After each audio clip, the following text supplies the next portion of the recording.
productivo como en términos de lo comercial, ¿ya? Superen el nivel de la subsistencia y lo que decían aquí también, profesionalizando la actividad, porque uno puede aprender y en esta cuestión le hemos hecho a todo. ¿Ah? Yo también he participado en el tema del negocio y he producido papa y me ha ido bien, me ha ido como la pelota por supuesto de la dirigente. Uno no puede aprender a borrar. Son pocos los casos donde los tipos se han hecho, ¿no es cierto?, el día a día. Esto hay que profesionalizarlo, hay que ordenarlo. Y para eso están estudiando, si todo el mundo va a volver al campo a trabajar, ¿ya? Por lo tanto, tenemos que aprovechar esta realidad, nos obliga, y también esta capacidad, si no terminamos trabajando en las empresas de otros, en las instituciones de otros, etc. Por lo tanto, ya hay, dentro de cambiar esta visión de las cosas, tiene que ver en nuestro concepto humano.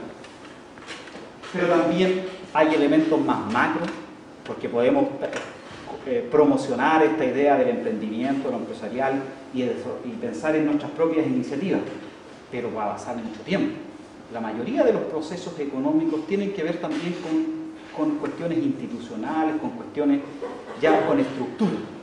Entonces, ¿ustedes piensan que los empresarios en Chile o en el mundo son porque traen no sé, un negocio especial que son mandrake al mar o hacer negocio? No, pues es cuestión de verlo.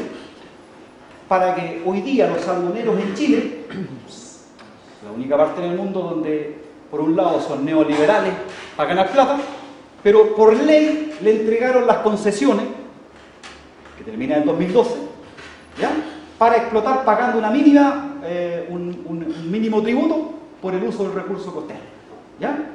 Hoy día quiere que el gobierno nuevamente se los dé en bandeja por otro tiempo atrás, por otro tiempo más.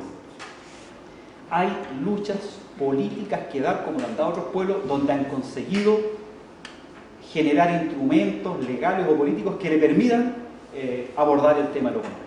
Lo consiguieron los inuit cuando les permiten, a partir del Tratado del 99, acceder a los recursos naturales, el derecho a ello, ¿ya? Por lo tanto, aquí se tiene que pensar también en fórmulas políticas que nos permitan luchar a través de mecanismos institucionales, jurídicos, como se llame, porque no vamos a estar, qué bueno la experiencia que contaba Salvador, pero no van a estar los miles de mapuches cobrando un impuesto revolucionario como hacen los vascos. O sea, no va a ser, esa es una vía, pero se supone que hay otras vías también que hay que explotar, ¿ya? Entonces, el ámbito económico en muchos países se ha desarrollado también con mecanismos institucionales, donde los estados ponen una serie de incentivos a favor de ese sector para que le vaya bien. ¿Y por qué no nosotros no? ¿Ya? Entonces, un planteamiento, vuelvo a poner, que las empresas que están acá paguen tributos, paguen impuestos en la región. Y de ese impuesto, obviamente, si siempre se reclama que no hay lucas, ninguna empresa en Chile paga sus impuestos en la región donde están. ¿Dónde las tienen? En Santiago, ¿ya? Y Santiago de Chile. Entonces, dentro de un planteamiento político, autonómico, bueno, una de las reformas que hay que pelearla, y eso se podría, es cómo esta región, dadas las características que tiene, siquiera como plan piloto, se pague, todas las empresas que tienen sus bases aquí, paguen sus tributos. Y de ese tributo, ¿ya?, un porcentaje vaya para una agencia de financiamiento que permita el desarrollo de él, ¿ya?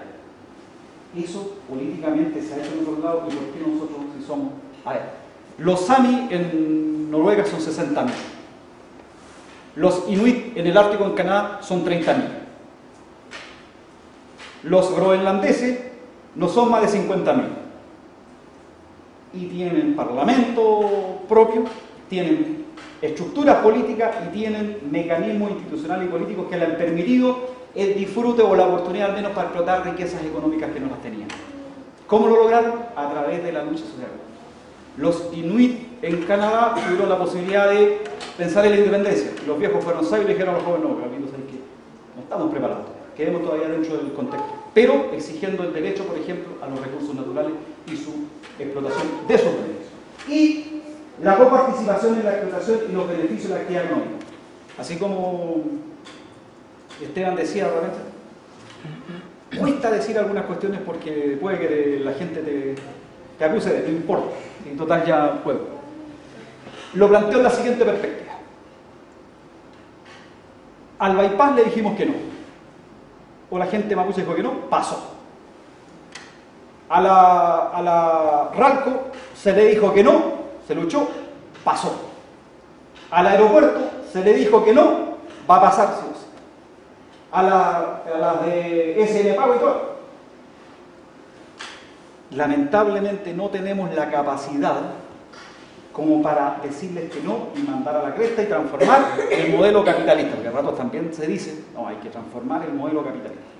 Puta, no hemos sido capaces de alentar la familia y vamos a cambiar el modelo capitalista.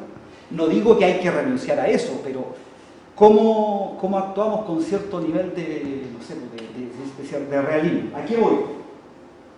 Entiéndaseme bien. No es que yo esté diciendo que acepto el aeropuerto. Estoy anotando. Sí, está bien.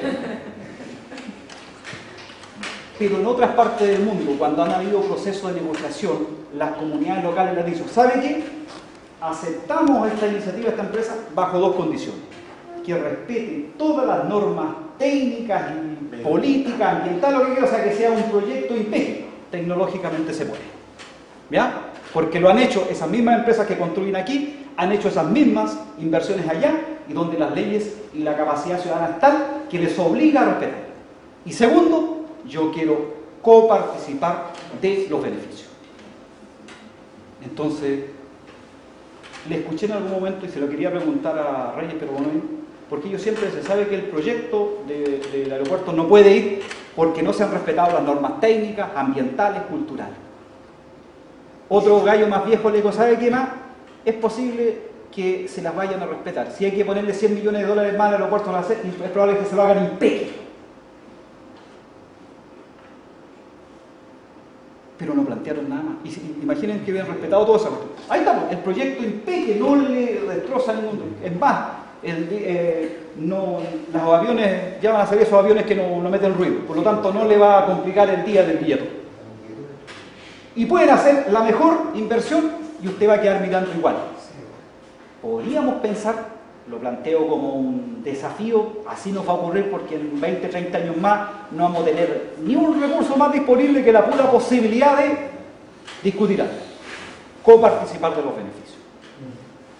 O sea, resumiendo, mientras formamos empresa y capacidad económica nacionalista, porque es lo otro. ¿Cómo contribuimos al desarrollo de nuestra propia empresa o consumimos nuestros propios productos?